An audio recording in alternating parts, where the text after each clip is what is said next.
Cloudland.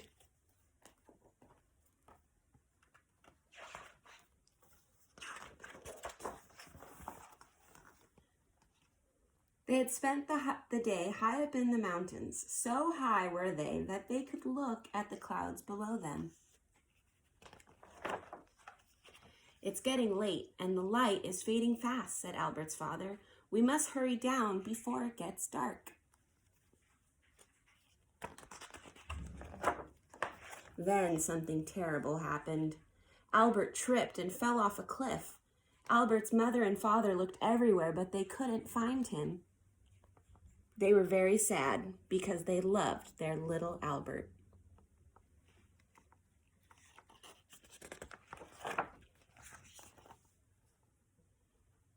You see his parents?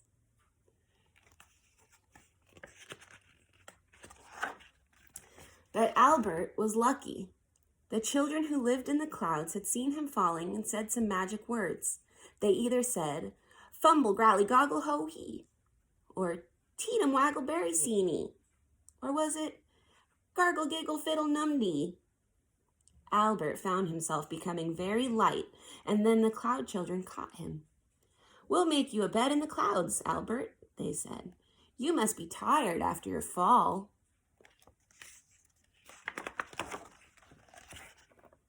I think.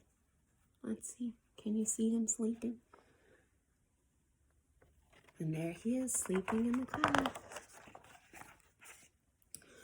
When Albert woke up early the next day, the cloud children had made breakfast.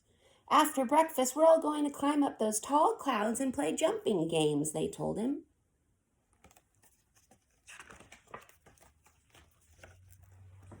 And so they did.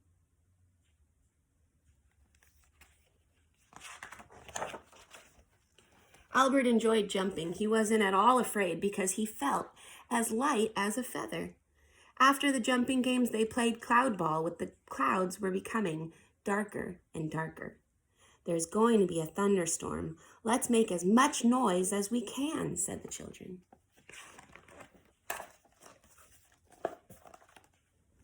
And so they did.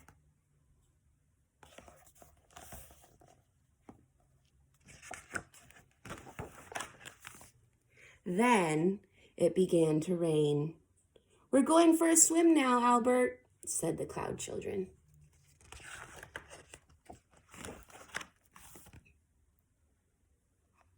After the rain came a beautiful rainbow, and they all painted pictures until it was time to go to bed.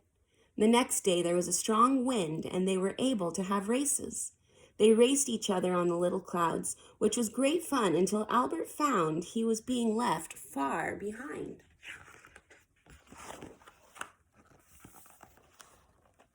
That's what you kind of have to see. There's the cloud children. And then over here,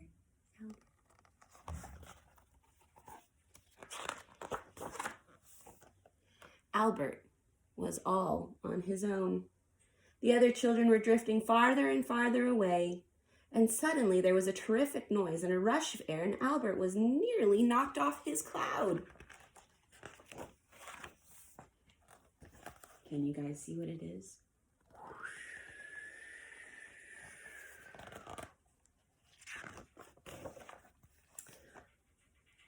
But the plane left a perfect path for Albert, and he was able to walk to the other children.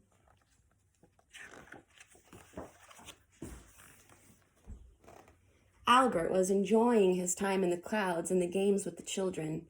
But one night, as he looked down from his cloud bed, he saw the lights of a city below, and he thought of his mother and father in his own little bed. "I want to go home," he said. He said it so loudly it reached the ears of the queen. "Now what's all this about?" she said. "Nobody has ever asked to go home from the clouds before." "I want to be with my mother and father again," said Albert. The queen felt sorry for Albert, and she thought for a long time. You guys see the city down there on the bottom? And there's Albert in his bed cloud looking down.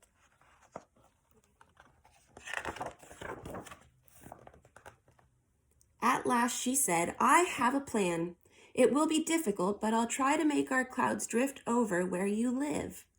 So while Albert and the cloud children spent their days playing and Albert slept in his cloud bed each night, the queen got in touch with the wind. Until one day she said, "Albert, tomorrow we'll be over your home, but first we're going to have a party for you, and I've invited the man in the moon." Look at their party. The man in the moon. All the children and the queen. The next evening, the clouds drifted over the city where Albert lived. The queen and the cloud children shook hands with Albert and said goodbye. Then the queen said the magic words backward. She either said, "Hee-ho goggle galley framble," or "Nisi bari waggle teedum," or was it "Deenum fiddle giggle gargle"?